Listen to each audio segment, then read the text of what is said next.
시청자 여러분 안녕하셨습니까? 주님과 함께 5분 묵상의 시간을 갖겠습니다. 오늘은 에스겔 12장 말씀을 묵상합니다. 본장에서부터 24장까지 유다에 대한 하나님의 심판을 마지막으로 예고하는데, 그러나 거듭된 심판 예고에도 불구하고 유다 백성들은 예루살렘이 멸망하지 않을 것이라고 낙관하고, 에스겔은 하나님의 말씀을 무시하는 자들이 심판을 결코 피할 수 없음을 엄중히 선포하고 있습니다. 에스겔 선지자는 이스라엘 백성이 포로로 끌려가는 자들의 징조도 보았는데, 그것은 여호와가 보여주신 것입니다.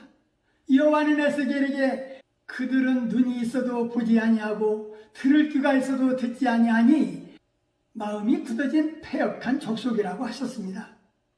행구 질그릇을 준비하고 낮에 그들의 목전에서 이사하라.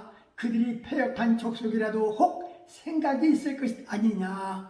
하나님은 선지자 에스겔이 이스라엘 백성 목전에서 이사한다면 혹시 여호와를 찾지 않겠냐라는 뜻인데, 에스겔에게 보여주신 징조대로 여호와께서 이스라엘 백성들에게 행하겠다라는 것입니다.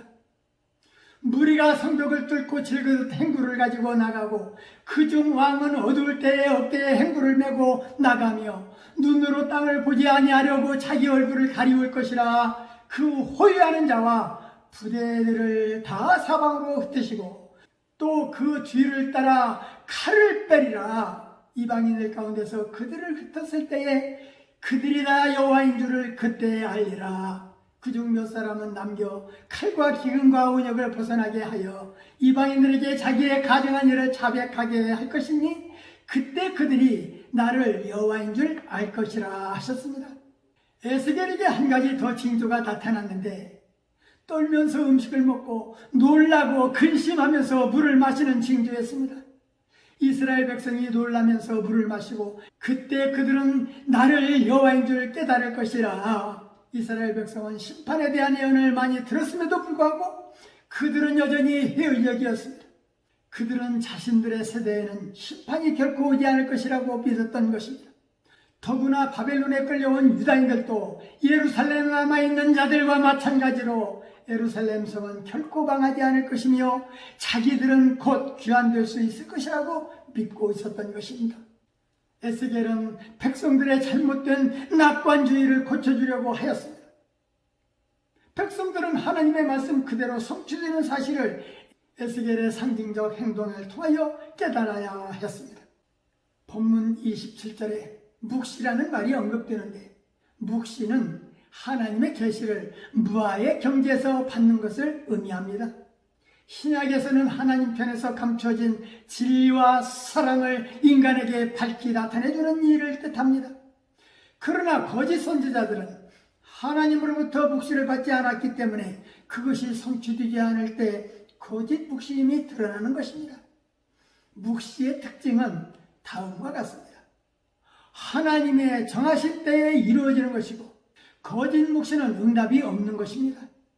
거짓 묵시는 하나님의 말씀을 사칭하는 것입니다. 깨닫기가 어렵습니다. 때로 해석이 가미되기도 합니다. 받는 대상이 개인, 집단일 수도 있습니다. 대표적인 말세의 증거입니다. 에스겔에게 보여주신 하나님의 징조는 강포한 백성들은 결코 용서하지 않겠다는 것이고, 하나님 말씀을 무시하는 자들이 심판은 결코 피할 수 없음을 엄중히 선포하고 있습니다. 말씀을 상고하며 기도하며 묵상의 시간을 마치겠습니다. 좋으신 하나님 아버지, 에스겔 12장 말씀을 묵상하면서 도우시는 우리 하나님은 적절한 때를 따라 도와주시는 분으로 이 거친 세상에서 때로는 도움이 필요함을 주님은 알고 계십니다. 모든 것을 다 아시는 하나님은 택하신 자들을 가장 알맞은 때에 도와주시는 줄 믿사오니, 예수 그리스도를 구주로 영접한 구원받은 성도는 그 어떠한 일에도 두려워하지 않게 하옵소서. 하나님이 성도들을 도우실 때에는 적절한 사람이나 자연 현상으로 도와주시고 성령이 친히 역사하여 도와주시는 분이 오매, 우리 믿음의 성도들이 나그네 세상길에서 도움이 필요할 때마다 하나님의 사람들을 만나게 하옵소서. 예수님 이름으로 간절히 기도하옵나이다. 아멘.